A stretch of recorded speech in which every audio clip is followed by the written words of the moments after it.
Anybody who do anything like this at the ball, they all go to the same thing. And if you're on the back of the everything, juggle and mix and juggle and mix and all it. Anything that you want, you can do it yourself. You know, it doesn't school and everything you want, you can do it for. And so it is a place somebody that do what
Yeah.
It's getting a bit, we're at a big workshop, we're in there, we've got a garage and that was cars for sale, they're a big workshop, cars for sale, we've got to get free now.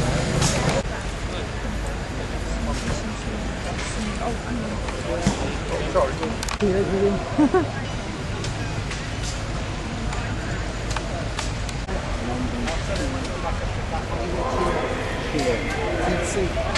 It might be too.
That one on a V plate, I have to say. So that one I suspect is powered by a 2.5 litre diesel, BMC diesel.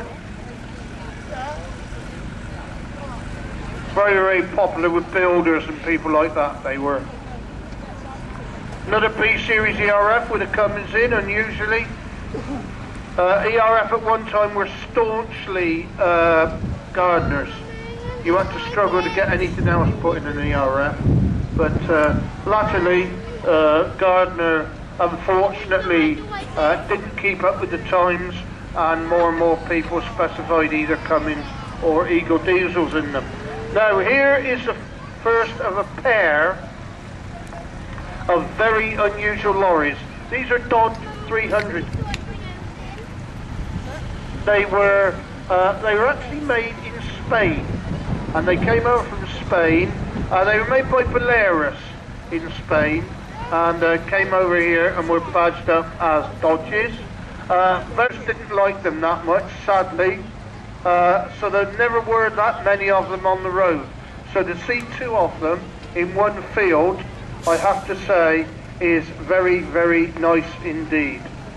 Another little, about a 2-ton I would imagine, this one, Morris FG, again, 1965 this one, petrol engine. And of course the reason for the cab being like that was the fact you could open the door, you could get out without risk of somebody coming past in another lorry in a car and taking your door off. They was designed for town work and that in the main. And were again in their day a very, very popular little lorry. Has to be said that one's got a blowing exhaust as we speak. But a local lorry, FH registration, City of Gloucester.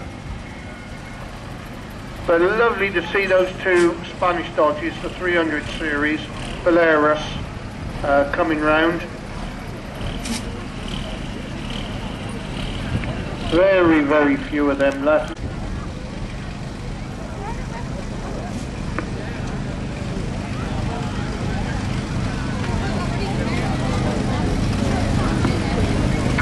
Right, well hopefully there'll be a few more.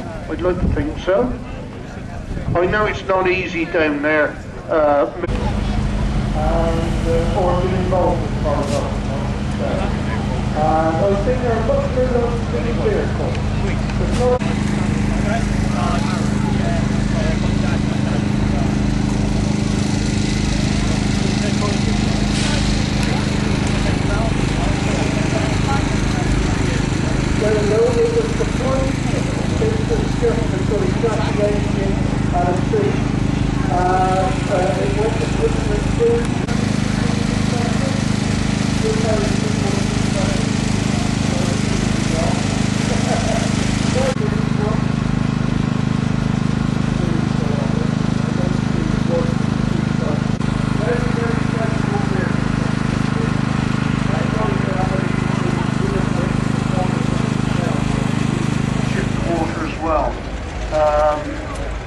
And they did the same lorry, the RL Bedford, was literally stacked with large diameter pipes for moving this water. And if ever you've seen one of those searchlights operating, you'll know it's done but with a carbon arm, basically a big weld. And it was supplied new to CF Nash of Tunbridge Wells. Then sold to the Peterborough Gas Company in 1918 and worked with them until 1955. So there you go, what I say about steam going on being used. That engine stopped working for a living as late as 1955. Moving on, we've got Alfie. And Alfie is an 8-ton roller, owned by Ken Hitchin from Survival, or Hitchin I should say.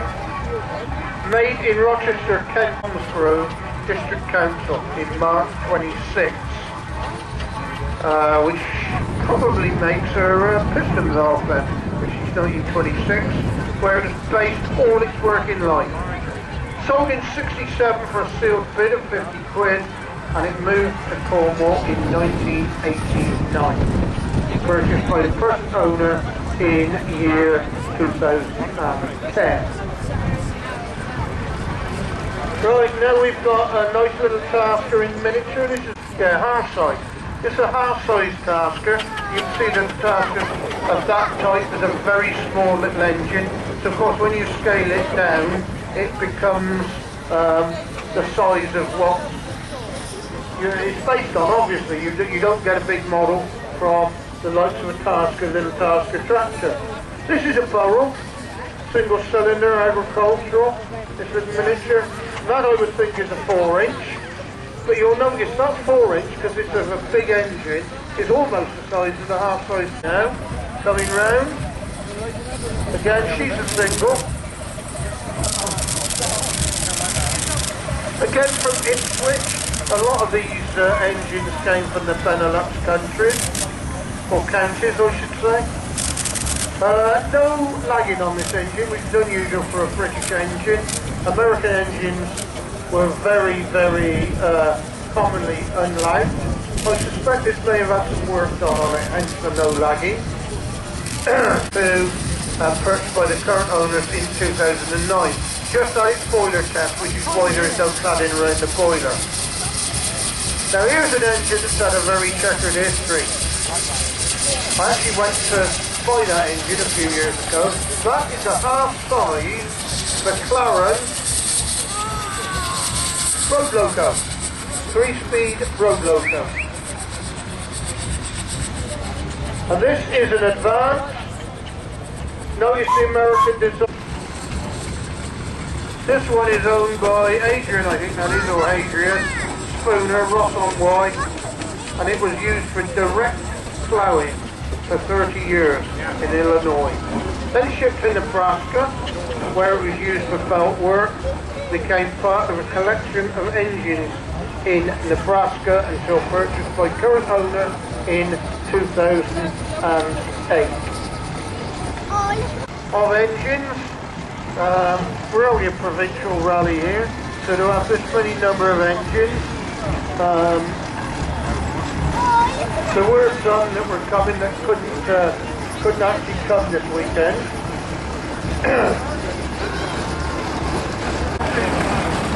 3, 4 full-size, 5 full-size engines, and 3 miniatures that have come into the arena, or 2 miniatures. I think there's some more miniatures down there, but perhaps they're not going to make it into the arena.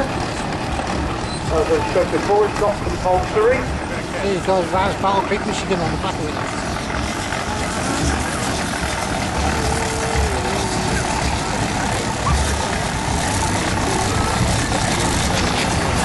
Oh, we got some lost property here too. If some child, I take it uses of the steam. Well, on a compound, when it exhausts from the high pressure side, which is the smaller of the cylinders, it then goes across to the low pressure side, where it's used again, believe it or not. Then it exhausts up the chimney and draws the fire. So compounds, by definition, because you're getting more use of the steam, are a lot more economical, both on water and on...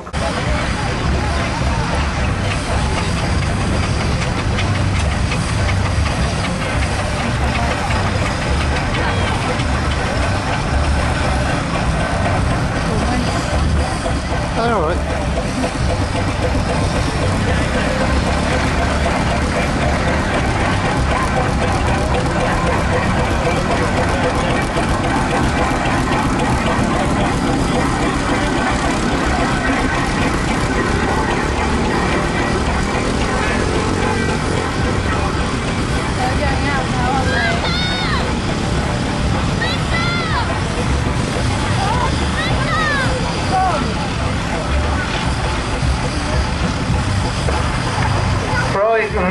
We're going to keep Dave Oliver, local lad there, Dave Oliver. We're going to keep his engine in the arena, and we'll be doing a tug of war.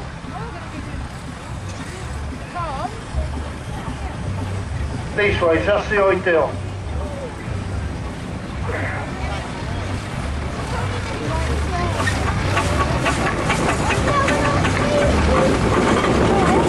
Hey, I'd like to see a rope.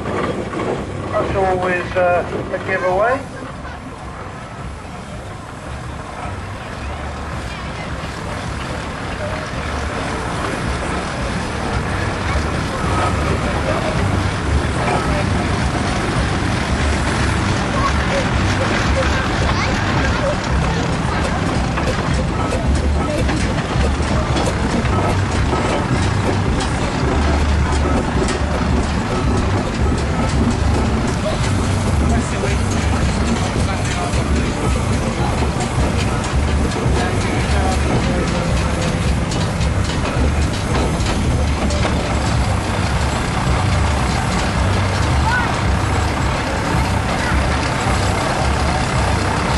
hungry mouth, you've got a long one there.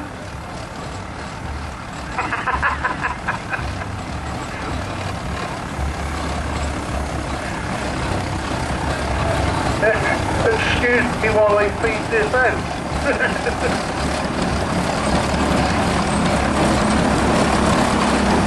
Right, well now the engine stops,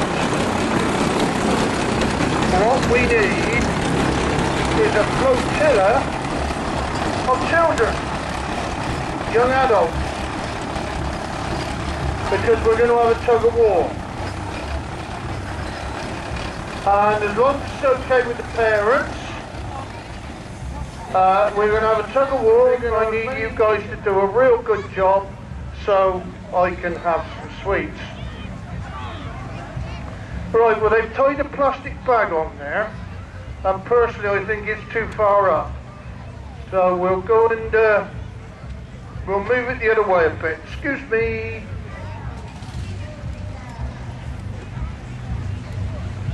Best out of 3, and if you guys win, I'm sure there's a whole mess of sweets for you. So you've got to give it a real extra tug. Are we ready, children? Are we ready, Mr. Engineer? Okay, when you're ready. Come on, guys, pull. You know you can do it. That's it, you've got him on the run now. Oh, I thought you was winning then.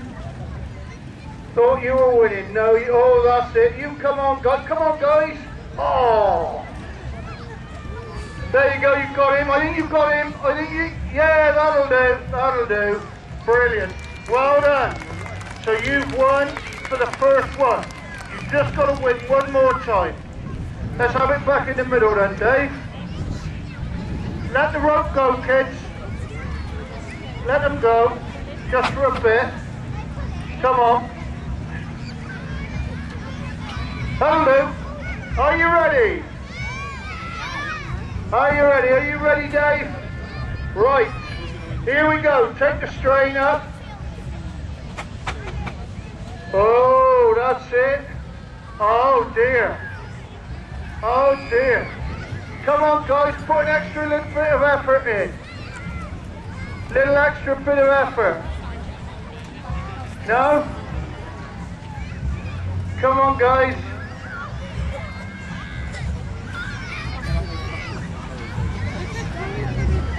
Yay! It looks like the engine's won that one, guys. Okay. Okay, let it back. Let it back. Come on. Bit more. That'll do you. Right, now you have got to win this time, guys, because if the engine wins again, the engine gets the sweets. Okay? So, are you ready? Start to pull. Go on, pull. Pull. Oh, you got, oh, there's me thinking you had him on the run. Come on, guys, you can do it. You can do it. Come on, you're nearly there. Nearly there. Yay, that'll do. Okay, guys, you've won the sweet. You've proved that you're more powerful than that engine there. Well done. See that gentleman there? They had the police for over an hour telling the thousands what were out there to actually basically stay out of the way and they couldn't come in the stadium. Right, now what you see here now is the first car is basically would have raced between 1954 and up to about 1962. It's a V8 Pilot, roughly running about a 3.8 litre V8 engine. Where we still race them is at Coventry and different places.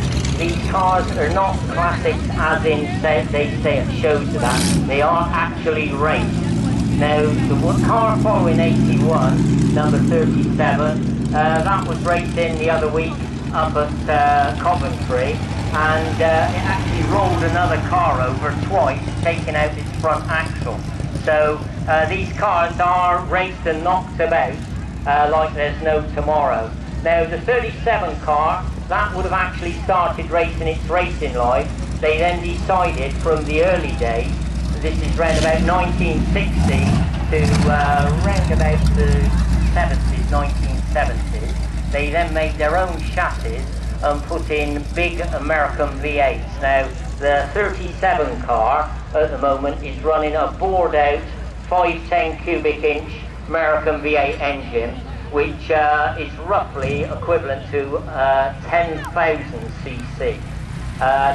So what was happening then was they were then finding that that 37 car weighs about 2¼ tons, and so with the weight Lino body, which was basically a cut down on, they basically fit them on an old Ford Pop chassis.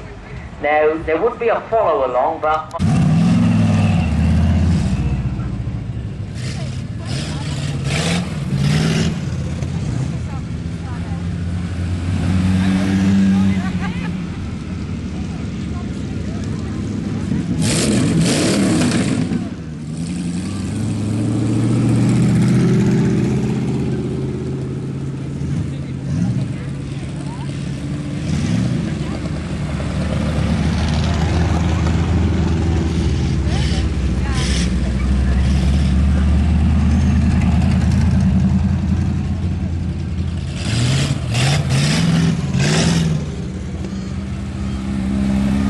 over there in the corner of the field, so take direction from what he says.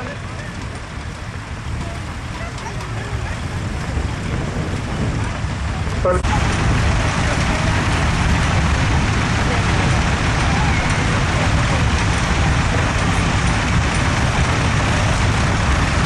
yeah, it looks as to be the first. And hopefully I'll back to the comp in it.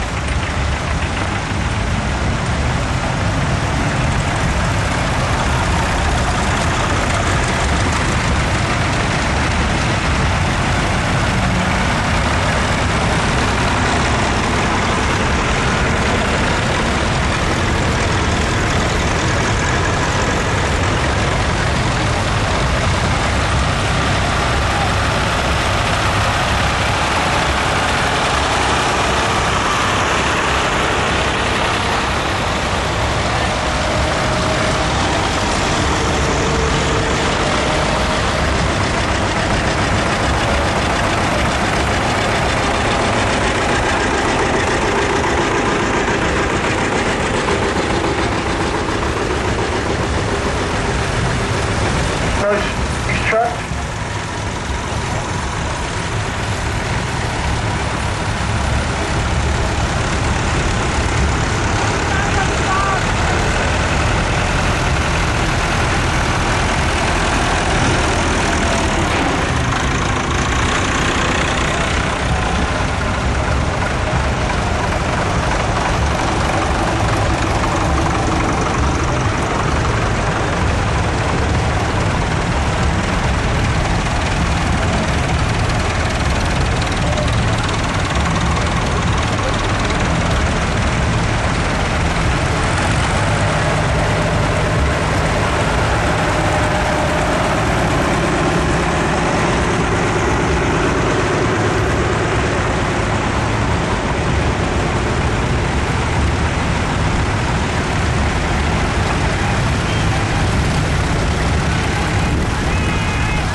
There we go.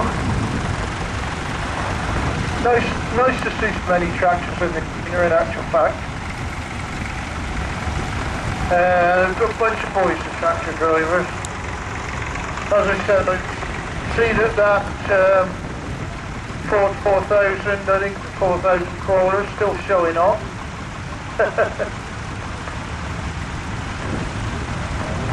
There you go, he's got his front steer axle back down on the ground now.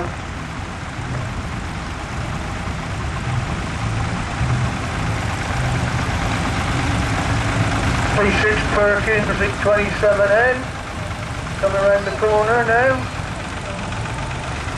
Very, very powerful tractor in its day. Very expensive tractor now, should you want to buy one.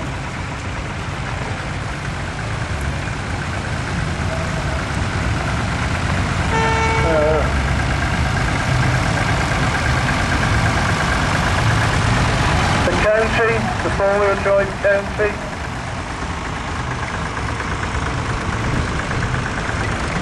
Hello, daughter of mine. Would you like to make a comment on the tractor? Oh, okay. Super Dexter.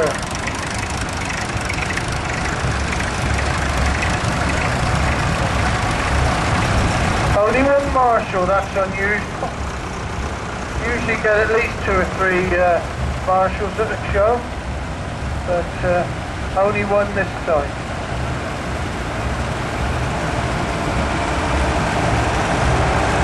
So Nuffield, Lord Nuffield shut the Wolseley factory up at Ward End, and he had some spare capacity just after the war.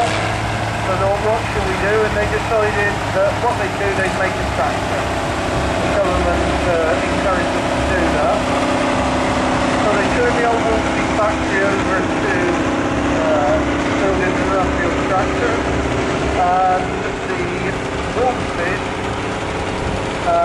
went south initially, believe it or not, to the MG factory at Abingdon.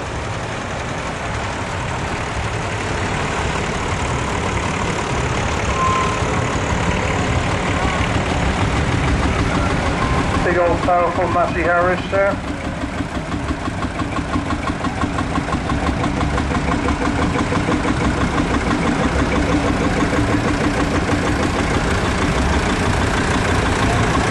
That's a nice bit of swag, a standard Fortum with a diesel in it.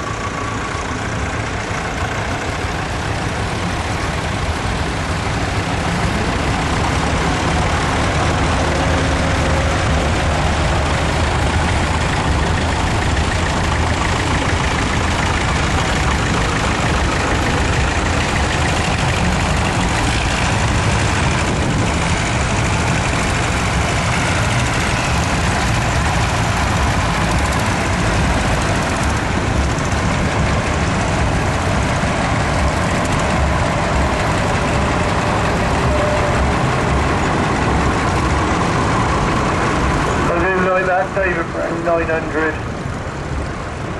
Lovely bit of kit that.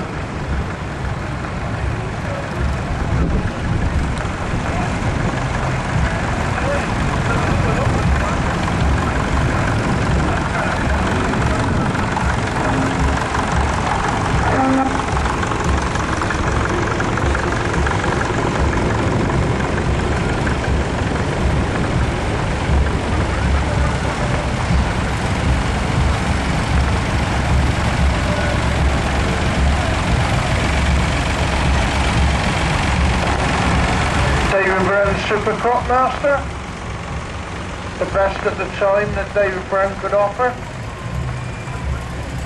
Local tractor to us, AD, Gloucestershire registration.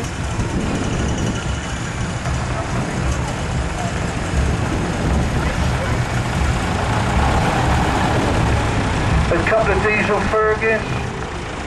That engine, that standard diesel engine, went into the Phase 2 Vanguard, believe it or not, which was the first British production diesel car. The Phase 2 Vanguard.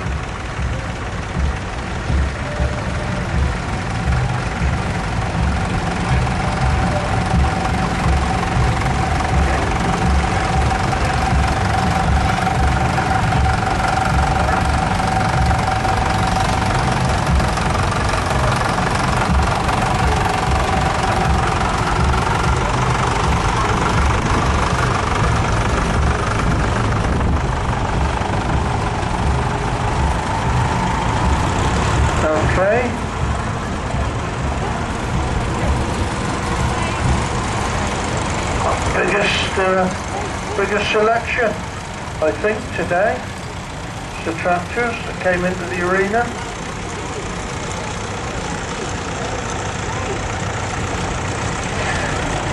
We'll have the tractor pullers in just a minute. And I'm led to believe that there's a presentation for the air ambulance.